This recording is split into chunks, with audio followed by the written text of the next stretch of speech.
Hello friends, आज हम लोग पढ़ेंगे त्रिकोणमिति और त्रिकोणमिति का कंप्लीट परिचय पढ़ेंगे। परंतु उससे पहले हम आपको त्रिभुज के बारे में बताएंगे, क्योंकि जो त्रिकोणमिति का अनुपात है, चाहे वो साइन हो, कोसाइन हो, टेंजेंट हो, ये सभी मान जो होते हैं वो किसी समकोण त्रिभुज की भुजाओं और उसके कोणों के संगत अनुपातों के अनुसार ही होते हैं। तो सबसे पहले हम जानेंगे त्रिभुज कितने प्रकार का होता है और उन त्रिभुजों के क्या विशेषताएं होती हैं। फिर उसके बाद उन त्रिभुजों से संबंधित त्रिकोणमितीय अनुपातों पर चर्चा करेंगे।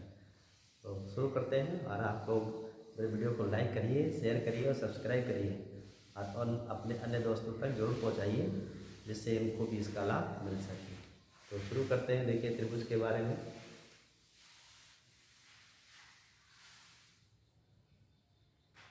त्रिभुज ट्रायंगल या ट्रायंगल बोलते हैं। ये ट्रायंगल क्या होता है? त्रिभुज क्या है? त्रिभुज होता है तीन सरल रेखाओं से घिरी हुई आकृति। तीन सरल रेखाओं से बंद आकृति को त्रिभुज कहते हैं। तीन सरल रेखाओं से बंद आकृति को त्रिभुज कहते हैं। पर एक बात ध्यान में रखिएगा, तीन सरल रेखाओं से बंद प्रत्येक आकृति की एक शर्त होती है। किन शर्तों के अनुसार ये बंध बनेगा जिससे कि आकृति त्रिभुज कहलाएगी? तो वो शर्तें इस प्रकार से है। देखिए, मान लेते हैं कि इसकी जो भुजाएं हैं वो है स्मॉल a, b और c। यदि इसमें से किसी एक भुजा के लिए जो मान है वो शेष दो भुजाओं के अंतर से बड़ा हो और इनके योगफल से छोटा हो, तो उन तीन भुजाओं से बनी हुई आकृति को त्रिभुज कहते हैं। यानी तीन भुजाएं या तीन सरल रेखाएं जो ABC हैं, अगर इनके बीच में ये संबंध संतुष्ट होता है तभी ये आकृति त्रिभुज बनेगी, अन्यथा यह आकृति त्रिभुज नहीं बनेगी। एग्जाम्पल के लिए अगर हम मान लें कि हमारे पास है 3, 4 और 5 सेंटीमीटर भुजा वाले कोई त्रिभुज के बारे में चर्चा करनी है, तो इसमें से हम मान लेते हैं भुजा है 4। अब अगर आप देखें इस 4 का मान तो 3 - 5 से बड़ा है, जबकि 3 + 5 से छोटा होगा। क्यों? क्योंकि 3 और 5 का अंतर 2 आएगा, तो 4 2 से बड़ा है, जबकि 3 और 5 का योग हो गया तो 8 आएगा, जो कि 4 से बड़ा है। इस तरीके से इस संबंध को ये संतुष्ट करता है। इसलिए 3, 4, 5 सेंटीमीटर लंबी रेखाओं द्वारा एक त्रिभुज का निर्माण हो सकता है। तो किसी भी तीन सरल रेखा जो इस संबंध को संतुष्ट करती है उनसे ही त्रिभुज बनेगा, अन्य रेखाओं से त्रिभुज नहीं बनेगा। जैसे उदाहरण के लिए हम कोई और आकृति के लिए परिमाण ले सकते हैं। जैसे हमने ले लिया 2 सेंटीमीटर, 5 सेंटीमीटर और 15 सेंटीमीटर। अब इसमें से अगर आप 5 को देखेंगे तो 2 और 15 के अंतर से ये बड़ा कतई नहीं आएगा। क्यों? क्योंकि आएगा 13 और 13 5 से बड़ा है, जबकि 5 13 से बड़ा नहीं हो सकता। और इनके अंतर के बाद योग की बात करें तो 15 और 2 17 आएगा। एक साइड में ये संबंध से संतुष्ट करता है, पर दूसरी तरफ का संबंध संतुष्ट नहीं करता। इसलिए 2, 5 और 15 सेंटीमीटर लंबाई सरल रेखाओं से त्रिभुज का निर्माण नहीं होगा। त्रिभुज का निर्माण नहीं होगा। तो त्रिभुज तीन सरल रेखाओं से बंद आकृति होती है, लेकिन वह तीन सरल रेखाएं जिनकी लंबाई इस संबंध को संतुष्ट करती है, सिर्फ उन्हीं से त्रिभुज बनता है। जो इस संबंध को संतुष्ट नहीं करते उन भुजाओं से कभी भी त्रिभुज का निर्माण नहीं होता है। तो इसे ध्यान में रखिएगा। त्रिभुज तीन सरल रेखाओं से बंद आकृति होती है और वो तीन सरल रेखाओं की लंबाई अगर इस संबंध को संतुष्ट करती है, जिसके अनुसार किसी एक भुजा का मान शेष दो भुजाओं के अंतर से बड़ा हो जबकि उनके योगफल से छोटा हो, तो ही ये आकृति त्रिभुज बनेगी, अन्यथा त्रिभुज नहीं बनेगी। उदाहरण मैंने एक आपको बता दिया। और एक ये है जो इससे त्रिभुज का निर्माण नहीं हो रहा है, क्योंकि ये 13 5 से बड़ा है, जबकि 5 को 13 से बड़ा होना चाहिए अकॉर्डिंग टू थ्योरी। तो ये हो गया एक कॉन्सेप्ट। अब ये आकृति तो परिचय हो गई कि तीन सरल रेखाओं से घिरी आकृति त्रिभुज होती है, और जो तीनों भुजाएं हैं उनमें से किसी एक भुजा का मान शेष दो अन्य भुजाओं के अंतर से बड़ा हो जबकि उनके योग से छोटा हो, तो उन तीन सरल रेखाओं से त्रिभुज का निर्माण होता है। अब त्रिभुज कितने प्रकार का होता है इसको देखते हैं। तो जो त्रिभुज है उसे दो वर्गों में बांटा गया है। एक होता है भुजाओं के आधार पर, भुजाओं का आधार है, और एक होता है आपका कोणों के आधार पर, कोणों का आधार। भुजाओं के आधार पर या नब्बे से 60 साइड जो त्रिभुज होता है वो 3 प्रकार का होता है, और कोणों के आधार पर भी त्रिभुज 3 प्रकार का होता है। भुजाओं के आधार पर जो 3 प्रकार के त्रिभुज है उनमें से एक का नाम है समबाहु त्रिभुज। समबाहु कौन होगा? ऐसे त्रिभुज जिनकी तीनों भुजाएं आपस में बराबर होने समबाहु कहते हैं। दूसरा होता है समद्विबाहु। समद्विबाहु वह त्रिभुज होते हैं जिनके लिए कोई दो भुजा आपस में बराबर होती है जबकि तीसरे के बराबर होने की आवश्यकता नहीं है। तो समद्विबाहु होगा जिनमें से दो भुजाएं बराबर होंगी और तीसरे की आवश्यकता नहीं है बराबर होने की। और तीसरा होता है विषमबाहु, जिसे ऑड ट्रायंगल कहते हैं। जो विषमबाहु त्रिभुज होता है इस त्रिभुज की कोई भी भुजा आपस में बराबर नहीं होती है, जैसे कि समकोण त्रिभुज।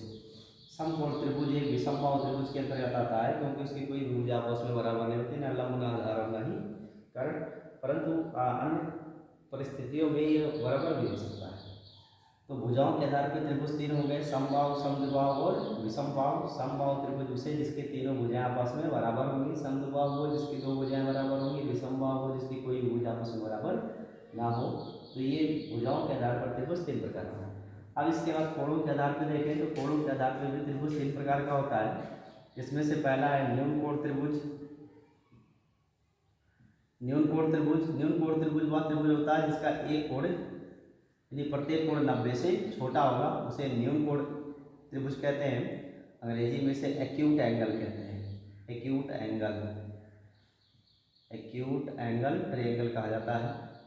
दूसरा आपका है समकोण त्रिभुज। समकोण त्रिभुज किसे कहते हैं? तो समकोण त्रिभुज वह त्रिभुज होता है जिसका कोई एक कोण 90 अंश का हो, ऐसे त्रिभुज को समकोण त्रिभुज कहते हैं। अंग्रेजी में इसे राइट एंगल ट्रायंगल कहते हैं, राइट एंगल ट्रायंगल। और तीसरा होता है आपका अधिकोण त्रिभुज। अधिकोण त्रिभुज, और अधिकोण त्रिभुज वो होता है जिसका कोई एक कोण 90 अंश से अधिक हो, उसे कहते हैं अधिकोण त्रिभुज। अंग्रेजी में इसे ऑब्ट्यूज एंगल ट्रायंगल कहा जाता है, ऑब्ट्यूज एंगल ट्रायंगल। तो इस तरीके से देखें तो जो त्रिभुज है वो कुल 6 प्रकार का हुआ। 3 उसमें से भुजा के आधार पे है और 3 कोणों के आधार पे है। जो भुजाओं के आधार पे त्रिभुज है उसमें से एक है समबाहु त्रिभुज, दूसरा समद्विबाहु, तीसरा है विषमबाहु। और कोणों के आधार पे एक आपका है न्यून कोण, दूसरा है समकोण और तीसरा है अधिकोण। जो ये समबाहु त्रिभुज होता है इसकी विशेषता है भुजा बराबर होंगी, और अगर भुजाएं बराबर होंगी तो याद रखिएगा उस त्रिभुज के कोण भी बराबर होंगे, यानी संगत भुजा के अनुसार संगत कोण भी बराबर होते हैं। तो अगर समबाहु त्रिभुज के तीनों भुजाएं बराबर है तो उसके तीनों कोण भी बराबर होंगे। समद्विबाहु त्रिभुज के दो भुजाएं बराबर होती है इसलिए इसके दो कोण आपस में बराबर होंगे जो उन संगत भुजाओं के अनुसार होगा। और विषमबाहु त्रिभुज में कोई भी कोण आपस में बराबर नहीं होगा। तो ये है आपके त्रिभुजों का परिचय, जो कुल त्रिभुज हो गए 6 प्रकार के। अब और आगे बढ़ते हैं और समकोण त्रिभुज के बारे में सीखते हैं।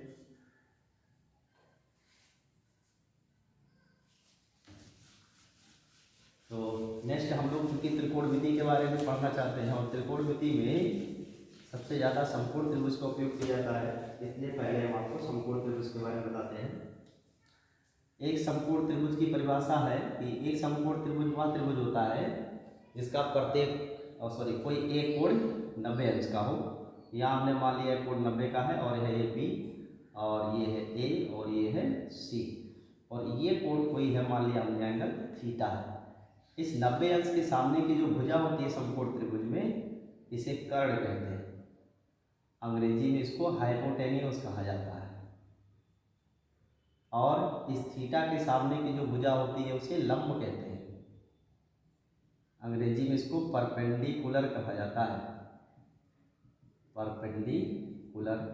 और जो शेष भुजा बचती है उसे आधार कहते हैं और इस आधार को इंग्लिश में बेस कहते हैं। आगे हम लोग त्रिकोणमिति में इस कर्ण को एच से दर्शाएंगे, हाइपोटेनस को, परपेंडिकुलर को पी से दर्शाएंगे और बेस को बी से दर्शाएंगे। इसके बाद इस समकोण त्रिभुज के लिए एक और थ्योरी हमें याद रखनी चाहिए जो है पाइथागोरस प्रमेय। तो पाइथागोरस एक ग्रीक मैथमेटिशियन थे और इन्होंने एक सिद्धांत दिया था। वैसे पाइथागोरस से पहले ये सिद्धांत कई भारतीय गणितज्ञों ने भी दे रखा है, जैसे ब्रह्मगुप्त है, आर्यभट्ट है, अन्य लोगों ने भी इसके बारे में चर्चा की है। परंतु पाइथागोरस का मेनली जो ज़्यादा एक्सेप्टेड है वही माना जाता है। इसके अकॉर्डिंग कि अगर इस विकर्ण पर कोई वर्ग बनाया जाए तो उस विकर्ण के वर्ग का क्षेत्रफल आधार पर बने वर्ग के क्षेत्रफल और लंब में बने वर्ग के क्षेत्रफल के योग के बराबर होता है। अर्थात जो कर्ण है का वर्ग होगा वह लंब और आधार के वर्गों के योग के बराबर होगा। यानी कर्ण का वर्ग बराबर लंब का वर्ग प्लस आधार का वर्ग, इसे कहते हैं पाइथागोरस का प्रमेय। और इसे हम लोग त्रिकोणमिति में अच्छे से इस्तेमाल करेंगे। और इसके बाद इस समकोण त्रिभुज में ये भी ध्यान में रखिएगा कि जो ये कोण थीटा है इसके सामने लंब है। अगर आपने ये कोण थीटा नहीं लिया, ये कोण थीटा ले लिया ए वाला, तो इसके सामने वाली भुजा ये बीसी लंब हो जाएगी। यानी जो कोण है उस कोण के अनुसार लंब की स्थिति बदल जाएगी। कोण के सामने की भुजा बीसी यहाँ लंब हो सकती है, और अगर आपने कोण सी लिया तो इसके सामने की भुजा ए भी लंब होगी। यानी इस कोण के अनुसार लंब की स्थिति बदलती रहेगी, जबकि कर्ण की स्थिति में कोई परिवर्तन नहीं होगा। कर्ण हमेशा 90 अंश के सामने वाली भुजा ही होगा। तो इस तरीके से आपने देखा कि एक समकोण त्रिभुज की तीनों भुजाओं के नामकरण हो गए और पाइथागोरस का एक प्रमेय हो गया। अब हम लोग आ जाते हैं अपने मेन टॉपिक, जिसका नाम है त्रिकोणमिति। और उसी त्रिकोणमिति के बारे में हमको अच्छे से समझना है। तो त्रिकोणमिति क्या है और इसका जन्म कैसे हुआ, इसके बारे में हम लोग सीखेंगे। त्रिकोणमिति के उदय के संबंध में जो सबसे ज़्यादा महत्वपूर्ण शब्द है या नाम है जिनके द्वारा त्रिकोणमिति को ज़्यादा परिपूर्ण किया गया, वो व्यक्ति हैं आर्यभट्ट। आर्यभट्ट ने ही त्रिकोणमिति के सिद्धांतों का शुरुआत में वर्णन किया और उसके बाद प्रोफेसर हेंग नाम के व्यक्ति थे, उन्होंने इसे और एलेबोरेट किया। तो त्रिकोणमिति क्या होती है? त्रिकोणमिति को सबसे पहले आर्यभट्ट ने प्रदर्शित किया था कि त्रिकोणमिति क्या है, कैसे होती है, इसके बारे में अच्छे से विस्तार से चर्चा आर्यभट्ट ने किया था। आर्यभट्ट ने एक समकोण त्रिभुज की भुजाओं जैसे कि लंब, कर्ण और आधार को लिया और उनके लिए एक अनुपात निकाला उन भुजाओं का, और उस अनुपातों को ही उन्होंने नाम दिया था। क्या क्या नाम दिया, कौन कौन से अनुपात दिए थे, उसके बारे में चर्चा करते हैं। तो एक समकोण त्रिभुज में हमने देखा कि 90 के सामने की जो भुजा है वो कर्ण हो गई, जिसे अंग्रेजी में हाइपोटेनस कहते हैं, इसको यस से दर्शाएंगे। अगर कोण थीटा हमने ये लिया तो इसके सामने की भुजा लंब हो गई और इस लंब को परपेंडिकुलर कहते हैं, पी से दर्शाएंगे। और शेष भुजा जो बच रही है वो आधार है, बेस कहते हैं अंग्रेजी में, इसको बी से दर्शाएंगे। इसमें से सबसे पहले आर्यभट्ट ने अपने ग्रंथ लीलावती नामक ग्रंथ में, लीलावती की बेटी का नाम था, लीलावती नामक ग्रंथ में इस पूरे त्रिकोणमिति अनुपातों के बारे में चर्चा की थी। उनमें से आर्यभट्ट ने कहा कि किसी त्रिभुज के लंब और इसके कर्ण का जो अनुपात आएगा, इस त्रिभुज की दो भुजाओं लंब और कर्ण का जो अनुपात है उसे बोला जाएगा साइन ऑफ थीटा। बाद में प्रोफेसर हेंग ने इसी को सिन लिखा और इसे पढ़ा जाने लगा साइन थीटा। दूसरा, आधार और कर्ण का अनुपात लिया गया, तो आर्यभट्ट ने आधार और कर्ण के अनुपात को कहा cosine of theta, cosine of theta, और बाद में इसका नाम बदलकर हो गया कॉस थीटा। और तीसरा था लंब और आधार का अनुपात, तो एक लंब और दूसरी भुजा आधार वाली, इनका अनुपात निकाला गया, इसे बोला गया टेंजेंट ऑफ थीटा, और इसे बाद में शॉर्ट में लिखा गया टेन थीटा। तो इस तरीके से आर्यभट्ट ने इन तीन मुख्य अनुपातों को विस्तृत रूप से समझाया था। एक लंब कर्ण का अनुपात जिसे साइन बोलते हैं, आधार कर्ण का अनुपात जिसे कोसाइन कहते हैं, लंब और आधार का अनुपात जिसे टैन कहते हैं।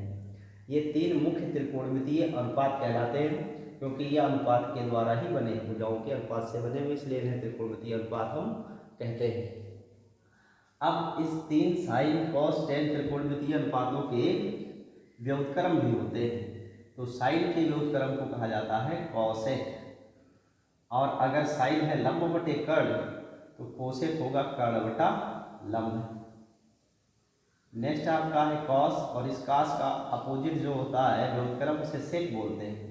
और अगर कॉस है आधार बटे कर्ण तो ये हो जाएगा कर्ण बटा आधार।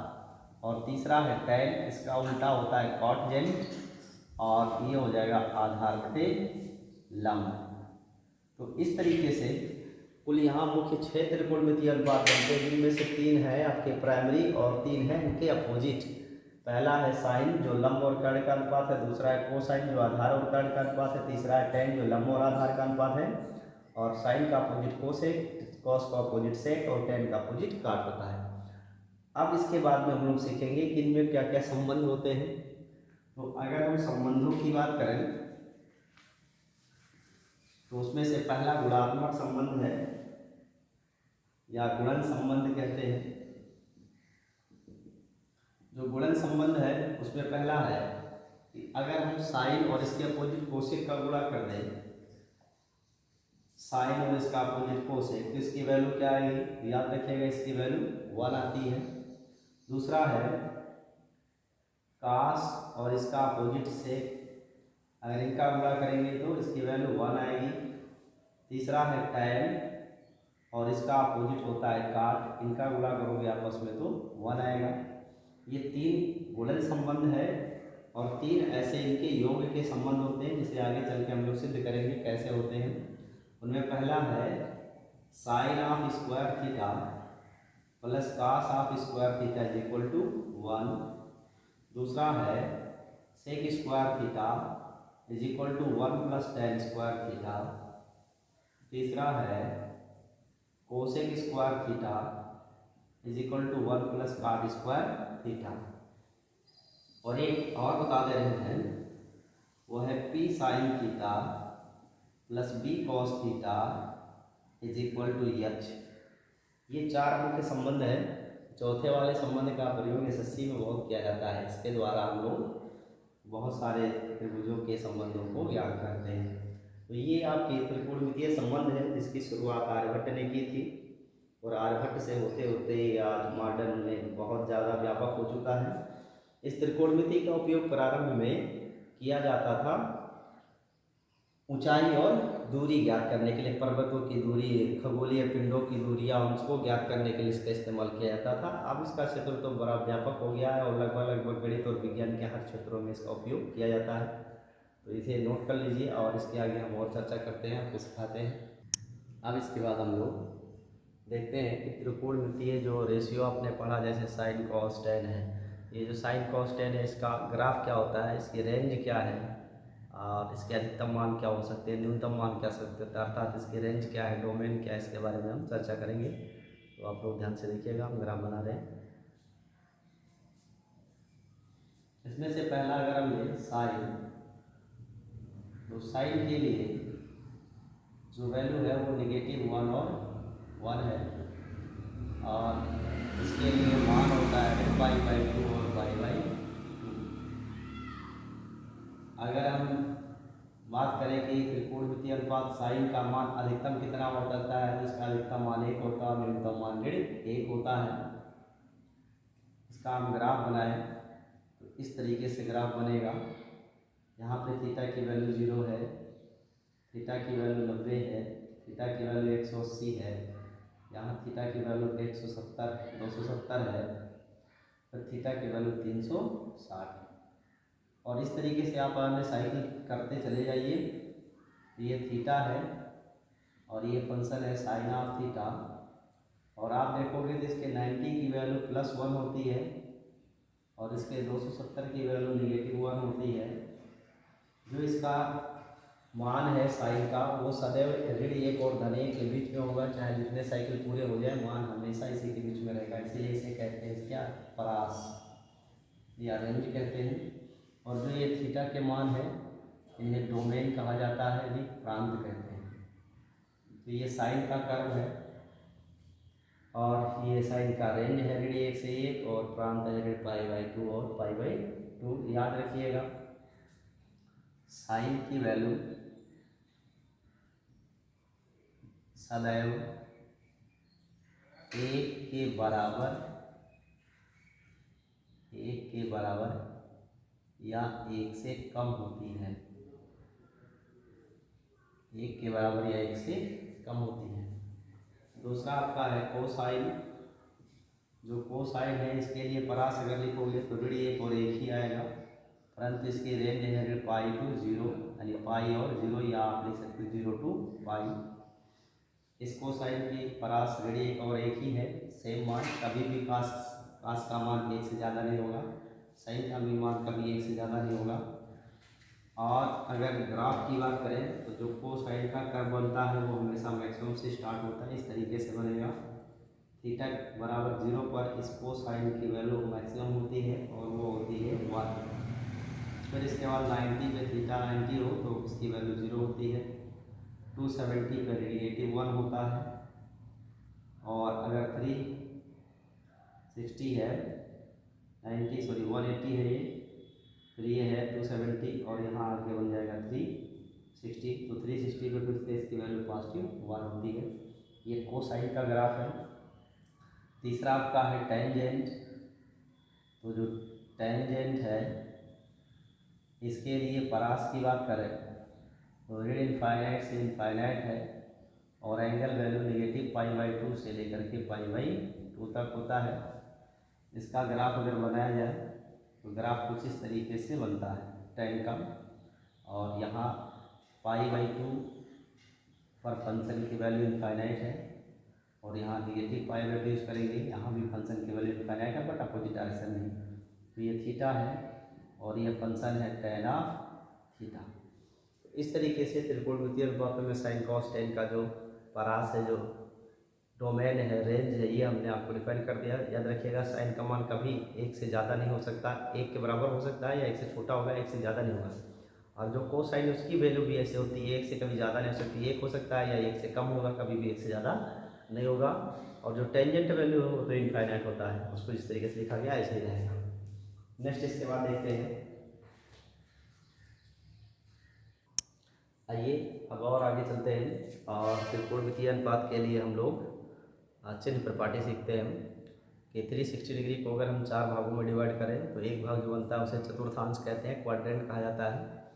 और उस क्वाड्रेंट के अनुसार 4 क्वाड्रेंट बनाएंगे, उनमें से किस में कौन पॉजिटिव होगा कौन नेगेटिव होगा, इसके बारे में हम विस्तार से चर्चा करेंगे। तो देखते हैं क्या क्या बनता है। एक बिंदु पर 360 डिग्री का कोण बनता है, तो यहाँ पे 360 डिग्री का एंगल बनेगा। ये मान लो x है और ये अपोजिट x डैश है, y है अपोजिट y डैश है। x ऑलवेज पॉजिटिव होता है, इसका अपोजिट हमेशा नेगेटिव होता है। y पॉजिटिव होता है, y का अपोजिट नेगेटिव होगा। फर्स्ट वाले क्वाड्रेंट को देखें तो हिंदी में से प्रथम चतुर्थांश कहेंगे, प्रथम चतुर्थांश। ये सेकेंड क्वाड्रेंट है, ये थर्ड है, और लास्ट वाला फोर्थ क्वाड्रेंट है, ये चौथा चतुर्थांश है। प्रथम चतुर्थांश की बात करें तो ये 0 से लेकर के 90 तक का होगा, यानी theta is greater than 0 but less than or equal to 90। ये मान सदैव प्रथम चतुर्थांश में आएगा। थीटा का मान 90 से बड़ा हो परंतु 180 से छोटा या 180 के बराबर हो तो ये मान द्वितीय चतुर्थांश में आएगा। थीटा का मान 180 से बड़ा हो परंतु 270 से कम या इसके बराबर हो तो ये मान तीसरे चतुर्थांश में आएगा यहाँ तक। और अगर थीटा का मान 270 से बड़ा हो और 360 से कम या इसके बराबर हो तो यह मान चौथे चतुर्थांश में आएगा। जो पहला चतुर्थांश है ये 0 से 90 का है, दूसरा 90 से 180, तीसरा 180 से 270 और चौथा है 270 से 360 तक। फर्स्ट वाले क्वाड्रेंट के लिए ए, सेकेंड के लिए यस, थर्ड के लिए टी और फोर्थ के लिए सी अक्षरों का उपयोग करते हैं। यहाँ पर ए का मतलब है आल। आल का मतलब सभी त्रिकोणमितीय अनुपात, जैसे साइन है, इसका कॉस है, टैन है, ये सभी पॉजिटिव होते हैं। तो फर्स्ट क्वाड्रेंट में आल पॉजिटिव होता है, जबकि सेकेंड क्वाड्रेंट में सिर्फ साइन और इसका अपोजिट कोसेक पॉजिटिव होते हैं। बाकी जितने भी शेष त्रिकोणमितीय चार अनुपात बचते हैं वो सब नेगेटिव होते हैं, जैसे कि कास है, टैन है, ये सब नेगेटिव हो गए दूसरे वाले चतुर्थांश में। तीसरे में टी फॉर टैन, यानी टैन थीटा और इसका अपोजिट काट थीटा, ये दोनों पॉजिटिव होते हैं। बाकी जितने भी शेष त्रिकोणमितीय अनुपात चार और बचते हैं वो सब नेगेटिव होते हैं। चौथे में सी को लिखा जाता है कॉस और इसका अपोजिट सेक। तो चौथे क्वाड्रेंट में कॉस और सेक पॉजिटिव होता है। बाकी जितने भी शेष चार त्रिकोणमितीय अनुपात बनते हैं वो सब नेगेटिव होते हैं। ये चिन्ह प्रॉपर्टी है, इसे ध्यान में रखिएगा। पहले चतुर्थांश में सभी त्रिकोणमितीय अनुपात धनात्मक होते हैं, जबकि दूसरे चतुर्थांश में केवल साइन और उसका उल्टा कोसेक धनात्मक होता है। शेष चार अन्य त्रिकोणमितीय अनुपात ऋणात्मक होते हैं। टी तीसरे चतुर्थांश में टैन और काट पॉजिटिव होते हैं, बाकी शेष नेगेटिव होता है। और तीसरा चतुर्थांश 180 और 270 तक का होता है। चौथा चतुर्थांश जो है उसमें कास और सेक पॉजिटिव होता है, बाकी शेष नेगेटिव होता है। और ये मान थीटा 270 से लेकर 360 के बीच का होता है। इस तरीके से हम इस चिन्हों का उपयोग करते हैं। अब आपके मन में एक प्रश्न उठ सकता है कि ये जो प्रथम चतुर्थांश इसमें सभी धनात्मक क्यों होते हैं? तो सभी धनात्मक क्यों होते हैं, इसका कारण देखिए। आपको पता है कि जो त्रिकोणमिति है उसे आर्यभट्ट ने डिजाइन किया था त्रिभुज के कोणों और भुजाओं के संबंधों पर। जो त्रिभुज की भुजाओं का अनुपात होता है वही साइन कॉस टेन का मान होता है, ये आर्यभट्ट ने बताया है। अब अगर त्रिभुज के भुजाओं का अनुपात ऋणात्मक होगा तो साइन की, कॉस की, टेन की, इनकी वैल्यू ऋणात्मक होगी, और धनात्मक होगा तो वैल्यू धनात्मक होगी। तो वेरिफिकेशन देखते हैं कि इन चतुर्थांशों ये मान ऋणात्मक धनात्मक क्यों होते हैं। ठीक है, तो इसको सिद्ध करने के लिए, समझने के लिए हम एक त्रिभुज का निर्माण करेंगे। तो पहले चतुर्थांश के लिए हम एक त्रिभुज बनाते हैं, समकोण त्रिभुज इस तरीके से। ये हो गया बेस, ये हो गया परपेंडिकुलर और ये हो गया हाइपोटेनस।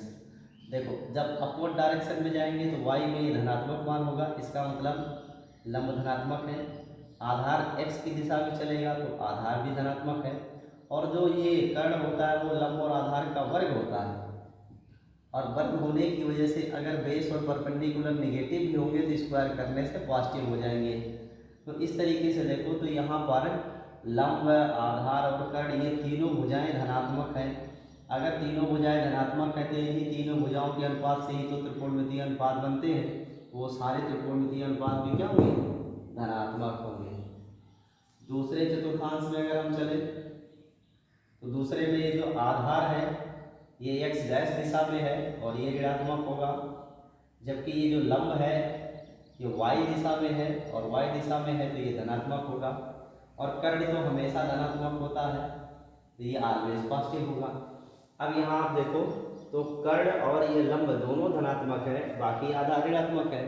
तो जिस जिस त्रिकोणमितीय अनुपात में कर्ण और लंब का अनुपात होगा वो धनात्मक होगा, और जहाँ जहाँ आधार आएगा वो ऋणात्मक हो जाएगा।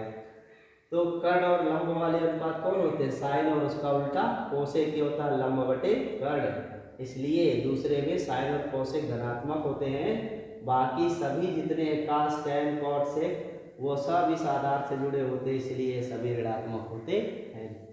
ठीक है, ऐसे चौथे चतुर्थांश में भी आप त्रिभुज का निर्माण कर सकते हो। और यहाँ आप देखो तो वाई डैश डायरेक्शन में ये जो इसका परपेंडिकुलर है ये भी नेगेटिव होगा, बेस नेगेटिव है, केवल हाइपोटेनस पॉजिटिव होगा। तो यहाँ पर जो बेस और परपेंडिकुलर वाले हैं वो सिर्फ पॉजिटिव होंगे, जो परपेंडिकुलर हाइपोटेनस या बेस हाइपोटेनस वाले हैं वो नेगेटिव होंगे। इसलिए यहाँ पर टैन और कॉट पॉजिटिव होता है, बाकी शेष नेगेटिव होते हैं। और इसी तरीके से आप चौथे चतुर्थांश में भी त्रिभुज बनाकर ये सिद्ध कर सकते हो कि कास और सेक पॉजिटिव और शेष नेगेटिव होते हैं। देखिए आपको नोट्स बनाने में अगर प्रॉब्लम हो रही है बीच में वीडियो को पॉज कर लिया करिए और उसके बाद अपना नोट्स बना लीजिए, फिर उसके बाद देखा करिए। तो नेक्स्ट चलते हैं। तो ये चिन्ह प्रॉपर्टी हो गई, इसे आप लोग समझ गए होंगे। इसी के अकॉर्डिंग हम लोग परिवर्तन करते हैं और परिवर्तन के आधार पर ही त्रिकोणमितीय अनुपातों के चिन्हों का निर्धारण किया जाता है। नेक्स्ट देखते हैं इसके बाद। तो अब हम लोग पढ़ने वाले हैं रूपांतर, किस तरीके से साइन को कॉस में, टेन को कॉट में, सेक को कोसेक में बदला जाता है और ये कब बदलते हैं कब नहीं बदलते हैं। तो एक बात ध्यान में रखिएगा, 90 के साथ और 270 अंश के साथ जोड़ने या घटाने से त्रिकोणमितीय अनुपातों के मान बदल जाते हैं, जबकि 360 और 180 के साथ कभी भी त्रिकोणमितीय अनुपात एक दूसरे को इंटरचेंज नहीं करते हैं। इस बात को सदा ध्यान में रखिएगा। 90 270 पे चेंज होंगे, 180 और 360 डिग्री पर कभी भी चेंज नहीं होंगे। तो देखते हैं कौन किस में बदलता है। तो पहला ध्यान में रखिएगा, अगर साइन है तो चेंज होने की शर्त क्या है कि 90 या 270 अंश के साथ ऐड किया गया हो या सब्ट्रैक्ट किया गया हो, तो अभी त्रिकोणमितीय अनुपात क्या होगा, चेंज होगा। और अगर 180 या 360 के साथ ये जोड़ा या घटाया गया है, एडेड या सब्ट्रैक्टेड है, यानी इसके साथ रोटेशन बनाते हो अगर 180 और 360 के साथ, तो नो चेंज, कोई परिवर्तन त्रिकोणमितीय अनुपात में नहीं होगा। तो ये तो क्लियर है कि 90 270 पे त्रिकोणमितीय अनुपात चेंज होने हैं, रूपांतरित होने हैं, लेकिन 180 360 पे नहीं हो रहे हैं। परंतु ये जो त्रिकोणमितीय अनुपात है वो बदलता किस में है, साइन किस में बदलेगा, कॉट किस में बदलेगा, तो ये हम आगे आपको बताते हैं। देखिए, जो साइन है वो सदा चेंज हो जाएगा कोसाइन में, जो कोसाइन है वह चेंज होगा साइन में, जो टैन है वो चेंज होगा काट में, और जो काट है वो चेंज होगा टैन में, जो सेक है वो चेंज होगा कोसेक, जो कोसेक है वो चेंज होगा सेक में। ये है परिवर्तन के नियम, साइन का कास, कास का साइन, टेन का कॉट, कॉट का टेन, सेक का कोसेक, कोसेक का सेक। अब कैसे चेंज होगा, जैसे मान लो हमारे पास कोई वैल्यू है साइन 90 माइनस थीटा। अब ये साइन 90 माइनस थीटा है, तो ये 90 के साथ थीटा को घटाया गया है, और 90 के साथ रोटेशन होगा तो साइन बदलेगा। 90 270 के साथ बदलता है, 180 360 के साथ नहीं बदलता है। तो साइन 90 के साथ घटाया गया, इसलिए साइन बदलेगा। किस में बदलेगा, साइन को साइन में। तो 90 माइनस थीटा हट के सिर्फ इसकी जगह बन जाएगा कासा थीटा। इसके बाद आपको एक चीज़ और ध्यान देना होता है कि इसका चिन्ह क्या होगा, धनात्मक या ऋणात्मक। इसके लिए जो अभी हमने आपको क्वाड्रेंट सिखाया है ASTC, इसी को आधार मान करके चिन्हों का प्रयोग करेंगे। तो 90 माइनस थीटा पहले चतुर्थांश में होगा, और पहले चतुर्थांश में सभी पॉजिटिव होते हैं, चाहे साइन हो, कास हो, टेन हो, काट हो, कुछ भी हो। ठीक ऐसे अगर कास 90 माइनस थीटा है तो कास 90 के साथ चेंज होकर साइन बन जाएगा। और चिन्ह की बात करो तो 90 माइनस थीटा पहले चतुर्थांश में, इसे प्लस हो जाएगा।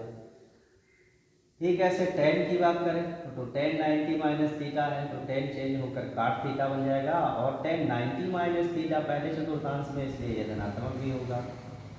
अब अगर हम इसे 90 माइनस थीटा को थोड़ा और बदल दें, जरा देखिएगा, कास 90 प्लस थीटा कर दें, 90 प्लस थीटा, तो 90 के आगे अर्थात दूसरे चतुर्थांश में चला गया।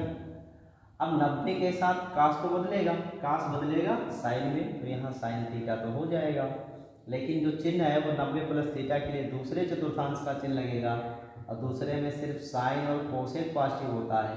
ये कास है, ना साइन है ना कोसेक, इसलिए यहाँ चिन्ह ऋण का लगेगा।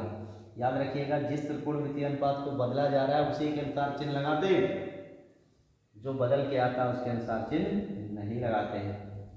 अब अगर यही चीज़ होता टेन 90 प्लस थीटा, तो टेन 90 प्लस थीटा आप लिखते तो 90 के साथ तो ये टेन को बदल के काट होना है, लेकिन जो चिन्ह है 90 प्लस थीटा के अनुसार वो दूसरे चतुर्थांश का लगेगा, और दूसरे में टेन ऋणात्मक होता है, इसलिए यहाँ निगेटिव साइन का प्रयोग किया जाएगा। तो ये हो गया आपका 90 के साथ रूपांतरण। अब आपको हम बताते हैं 180 270 और 360 के लिए। आप देखते हैं 170 180 के साथ, तो अगर मान लो साइन 180 माइनस थीटा है, तो साइन 180 के साथ तो बदलना है नहीं, नो चेंज, साइन का साइन ही रहेगा, तो ये साइन थीटा ही रह जाएगा। लेकिन 180 माइनस थीटा किस क्वाड्रेंट में है भाई?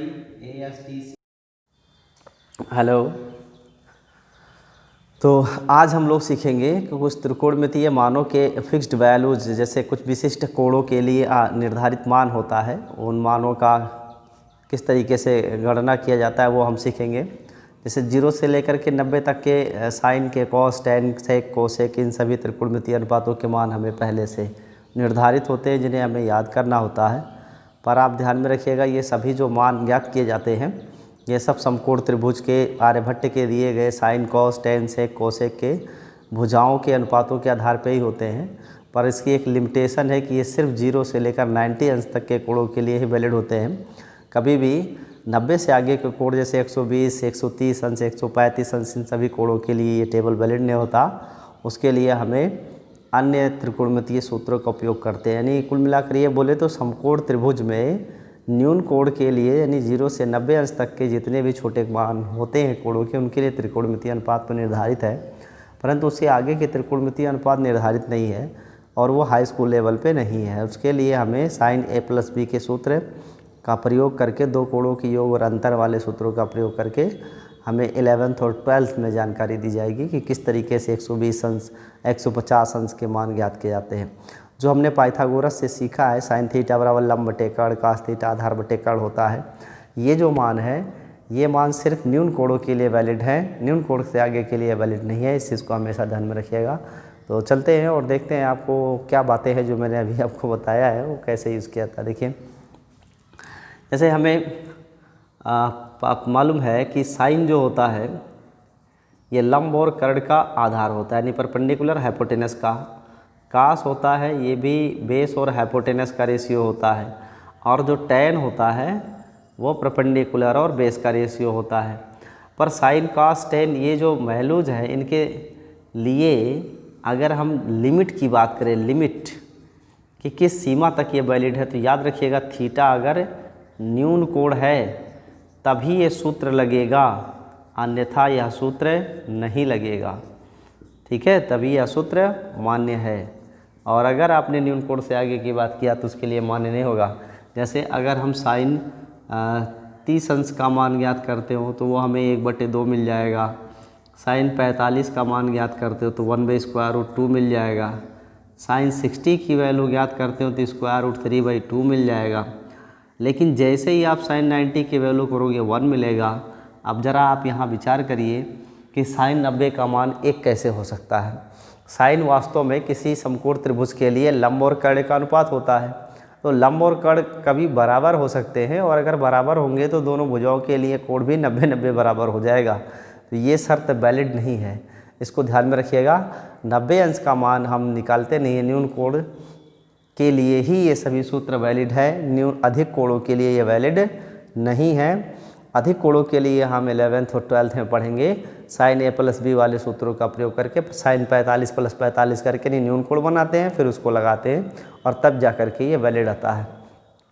तो ये इसकी लिमिट है, इसको ध्यान में रखिएगा। ये जो साइन कॉस टेन की जो वैल्यू है लंब कर्ण वाले, ये वैलिड है सिर्फ न्यून कोणों के लिए, और अधिक कोणों के लिए ये वैलिड नहीं है। अधिक कोणों के लिए हमें साइन ए प्लस बी यानी त्रिकोणमितीय अनुपातों की योग और अंतर वाले सूत्र का उपयोग करके 11th और 12th में विश्लेषण करने को दिया जाएगा। तो ये शर्त ध्यान में रखिएगा। अब इसके संगत में जो मान है, ऐसे ही 6 के 6 त्रिकोणमितीय अनुपातों के मान हैं, उनको यूनिट सर्किल, एकांक इकाई के त्रिज्या के वृत्त द्वारा हम ज्ञात करते हैं। और उसका टेबल कैसे बनता है वो आपको याद करना पड़ेगा हाई स्कूल में। फिर आगे चल करके हम उसको एलाबोरेट करेंगे विस्तार से कि ऐसे ऐसे क्यों होता है। तो आज तो हम आपको चार्ट बना के दिखाते हैं, उस चार्ट को आप भी नोट कर लीजिएगा, और नेक्स्ट क्लास में हम इस पर विस्तार चर्चा करेंगे कि ऐसा क्यों होता है। तो ये नोट कर लीजिए, फिर इसके आगे हम आपको बताते हैं। तो ये देखिए, हम लोग कुछ त्रिकोणमितीय अनुपातों के निर्धारित मान हैं, उन मानों को पहले से ज्ञात किया गया है और उनको इस टेबल में रखेंगे हम, और इसे याद कर लीजिएगा।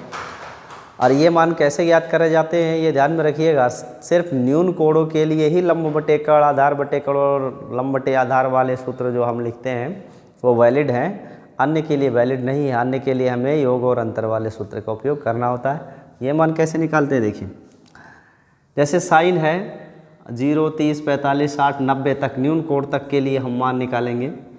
तो इसमें अगर हम 0 अंश लेते हैं, फिर 30 अंश है, फिर 45 है, फिर 60 है और फिर 90। एक सावधानी और याद रखिएगा, जो 15 के गुणक होते हैं उन 15 के गुणक का तो मान इस टेबल से निकाल लेंगे आप लोग, या उसको ज्योमेट्री यानी कंपास की सहायता से ड्रॉ कर सकते हैं, खींच सकते हैं प्लेन पेपर पर। परंतु अगर 15 के गुणक के कोई कोण नहीं है तो उसका आप मान निकालने के लिए टेबल का इस्तेमाल करोगे, जो किताब में आपको बुक के पीछे एक टेबल आती है ना, ट्रिग्नोमेट्री टेबल, उसके अनुसार निकाल। जैसे 37 अंश है, 23 अंश है, 13 अंश है, इनका मान हम टेबल से निकालते, इससे नहीं निकाल सकते। इनसे केवल 15 अंश के जो गुणक होते हैं उन्हीं मानों को हम निकाल सकते हैं। तो साइन 0 की वैल्यू स्टार्ट करेंगे तो इसके लिए वैल्यू लिखते हैं 0/4 का स्क्वायर रूट वैल्यू, तो ये आ जाता है 0। 30 के लिए लिखोगे 1/4 का स्क्वायर रूट वैल्यू, तो 1 का वर्गमूल 1 और 4 का 2 हो जाएगा। 45 के लिए लिखते हैं 2/4 का स्क्वायर रूट वैल्यू, तो ये 1/√2 आ जाता है। साइन 60 का लिखोगे 3/4 स्क्वायर रूट वैल्यू, तो ये हो जाएगा स्क्वायर रूट 3/4। और साइन 90 का 4/4 यूज़ करते हैं, इसकी वैल्यू होती है 1। जो साइन की वैल्यू है, साइन का जस्ट अपोजिट वैल्यू होता है कोसाइन में, यानी साइन जो 90 की वैल्यू है वो cos 0 की वैल्यू होगी, अर्थात cos 0 की वैल्यू होती है 1। cos 30 की वैल्यू साइन 60 के बराबर यानी स्क्वायर रूट 3/2, सॉरी यहाँ 2 रहेगा। और 45 का 1/√2, 30 का जो है वो 60 की वैल्यू हो जाएगी, जो 0 की है वो 90 की वैल्यू हो जाएगी। और जो tan होता है अकॉर्डिंग टू थियरी ये साइन और कास का अनुपात होता है, साइन बाई कास। तो साइन और कास का जब हम अनुपात लिखेंगे तो हमको tan मिलेगा, तो 0 को 1 से डिवाइड करेंगे तो आ जाएगा 0, यानी tan 0 का वैल्यू 0। फिर साइन 30 और कास 30 को डिवाइड करेंगे तो tan 30 आएगा, तो इस 2 से 2 कट जाएगा, सिर्फ आएगा 1/√3। फिर ये 1/√2 1/√2 डिवाइड करेंगे 1 आएगा, और 2 से 2 डिवाइड कर देंगे सिर्फ √3 आएगा।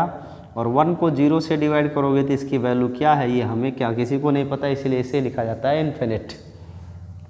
नेक्स्ट cot जो होता है वो tan का उल्टा आता है, तो cot 0 की वैल्यू tan 0 का उल्टा हो जाएगा स्क्वायर, 1/√3 का स्क्वायर रूट 3 हो जाएगा, 1 का 1, 1 का 1/√3 और इन्फाइनाइट का 0, यानी जो काट वैल्यू है वो tan का जस्ट अपोजिट होता है। सेक होता है कास का उल्टा, जो कास के वैल्यू है वो सेक का उल्टा हो जाएगा, तो 2/√3 यहाँ लिखना होगा हमें, जो √3/2 है वो 2/√3 हो जाएगा। 1/√2 वैल्यू का सिर्फ √2 हो जाएगा, 1/2 का 2 हो जाएगा, और 0 का इन्फाइनाइट हो जाएगा। फिर ऐसे साइन का अपोजिट कोसेक होता है, तो साइन 0 का 0 होता है तो कोसेक 0 का अपोजिट करोगे इन्फाइनाइट हो जाएगा। 1/2 का 2 हो जाएगा, 1/√2 का √2 हो जाएगा, 2/√3 हो जाएगा, और 1 का अपोजिट 1 ही होता है। इस टेबल को आप अगर ध्यान से देखें तो इसमें जो साइन है और कॉस है उसकी वैल्यू मैक्सिमम 1 है, मैक्सिमम वैल्यू क्या है 1 है। लेकिन सेक और कोसेक की अगर आप देखो तो मैक्सिमम वैल्यू 2 दिख रही है। तो अगर यहाँ पर रेंज की बात की जाए या याद रखने की बात की जाए तो इसमें आप ध्यान में रखेंगे साइन हो या कोसाइन हो, इनकी जो मैक्सिमम वैल्यू होती है 1 होती है, एक से ज़्यादा कभी इसके मान नहीं हो सकते। लेकिन जो इनके अपोजिट है सेक और कोसेक, इनके मान 1 से ज़्यादा भी हो सकते हैं, अर्थात 2 भी हो सकता है, लेकिन 2 से ज़्यादा मान नहीं हो सकते, ये इसकी सीमा है, इसको ध्यान में रखिएगा। तो ये टेबल है, इस टेबल को आप नोट कर लीजिए। और एक बात ध्यान में रखिएगा, जो हम सूत्र यूज़ करते हैं साइन थीटा बराबर लंब बटे कर्ण, कास थीटा बराबर आधार बटे कर्ण, और टेन थीटा की वैल्यू यूज़ करते हैं परपेंडिकुलर बाई बेस यानी लंब बटे आधार। ये सभी सूत्रों का उपयोग करके हम इनका मान ज्ञात कर सकते हैं, लेकिन इन सूत्रों के लिए लिमिट है कि थीटा की value greater than 0 but less than or equal to 90 होनी चाहिए। यानी थीटा अगर न्यून कोण है तभी इन सूत्रों का उपयोग करके हम अच्छे से मान प्राप्त कर सकते हैं और ये वैलिड रहेगा।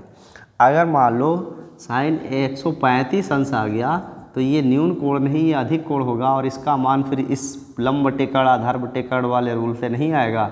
इसके लिए फिर हमें जाना होगा साइन a प्लस बी यानी 2 कोणों के योग वाले, या फिर साइन a माइनस बी 2 कोणों के अंतर वाले सूत्र का प्रयोग करके हमें वहाँ जाना होगा। योग और अंतर का फॉर्मूला हाई स्कूल में हमें नहीं यूज़ करना है, हमें 11th में यूज़ करना है। इस चीज़ को ध्यान में रखिएगा और इस टेबल को नोट कर लीजिए, फिर इसके आगे आपको हम बताते हैं। तो अब हम लोग सीखेंगे त्रिकोणमितीय सर्वसमीकरण ट्रिग्नोमेट्रिक आइडेंटिटीज। एक बात ध्यान में रखिएगा, बोर्ड परीक्षा में त्रिकोणमितीय सर्वसमीकरणों से ही अधिकतम नंबर आते हैं और इनका ज़्यादातर हमें वैल्यू नहीं निकालनी होती है, हमें प्रूव्ड करना होता है, यानी एक पक्ष की वैल्यू दूसरे पक्ष के बराबर दिखानी होती है।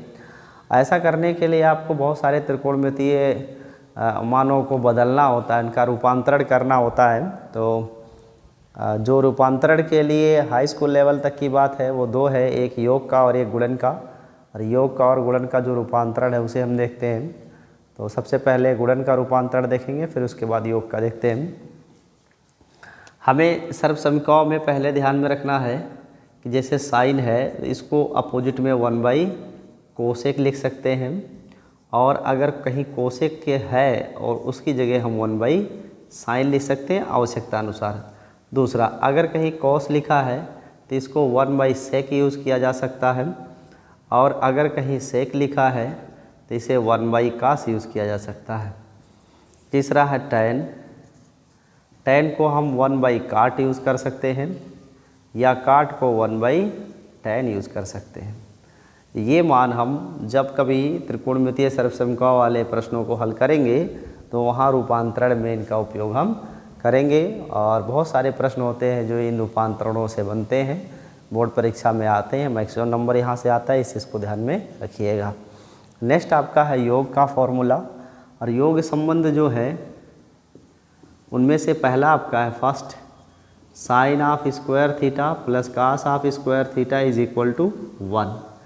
यहाँ से अगर हमें साइन को कॉस में चेंज करना हो तो हम साइन स्क्वायर के वैल्यू निकालने के लिए कास को पक्षांतर करेंगे तो ये हो जाएगा 1 माइनस कास स्क्वायर। यानी कहीं पर अगर साइन स्क्वायर है तो उसको हटा के 1 माइनस कास स्क्वायर यूज कर सकते हैं, या अगर कास स्क्वायर लिखा है तो उसको हम 1 माइनस साइन स्क्वायर लिख सकते हैं।